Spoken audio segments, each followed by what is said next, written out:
नमस्कार दोस्तों। आज हम सीखेंगे हिंदी भाषा के स्वरों का वर्गीकरण। जानेंगे कैसे इन स्वरों को श्रेणियों में बांटा जाता है और क्यों ये जरूरी है। स्वरों का वर्गीकरण दो तरीकों से किया जाता है, एक गुण के आधार पर, दो मात्रा के आधार पर। अब हम जानते हैं इन दोनों के बारे में। पहला वर्गीकरण गुण के आधार पर। स्वरों को तीन गुणों के आधार पर बांटा गया है। ह्रस्व स्वर, शॉर्ट वावल्स, अ, ई, उ, दीर्घ स्वर, लॉन्ग वावल्स, आ, ई, उ, प्लट स्वर, एक्सटेंडेड वावल्स, आर, ए, ओ, ह्रस्व स्वर छोटे होते हैं, जबकि दीर्घ स्वर ज्यादा समय तक उच्चारित होते हैं। अब बात करते हैं मात्रा के आधार पर वर्गीकरण की।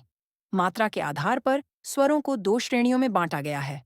मात्रा वाले स्वर, टोनल वावल्स, जैसे आ, ई, उ।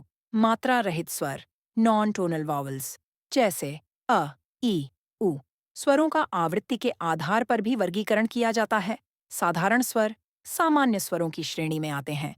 विशेष स्वर ये उच्चारण में कुछ अलग होते हैं, जैसे आर, अ, अ। इस वर्गीकरण से यह पता चलता है कि किस स्वर को बोलने में कितना समय लगेगा और उनका प्रभाव कैसे होगा। गुण, मात्रा और आवृत्ति के हिसाब से इनका इस्तेमाल वाक्य में किया जाता है। याद रखो, स्वरों का सही वर्गीकरण हमें सही उच्चारण और स्पष्टता में मदद करता है।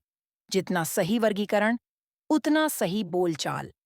अब कुछ प्रश्नों की ओर बढ़ते हैं। पहला प्रश्न, स्वरों का वर्गीकरण कितने प्रकार से किया जाता है? इसका आंसर है, इनका वर्गीकरण दो प्रकार से किया जाता है, गुण के आधार पर और मात्रा के आधार पर। दूसरा प्रश्न, ह्रस्व स्वर कौन से होते हैं? इसका आंसर है अ, ई, उ ह्रस्व स्वर होते हैं। तीसरा प्रश्न, दीर्घ स्वर का उदाहरण क्या है?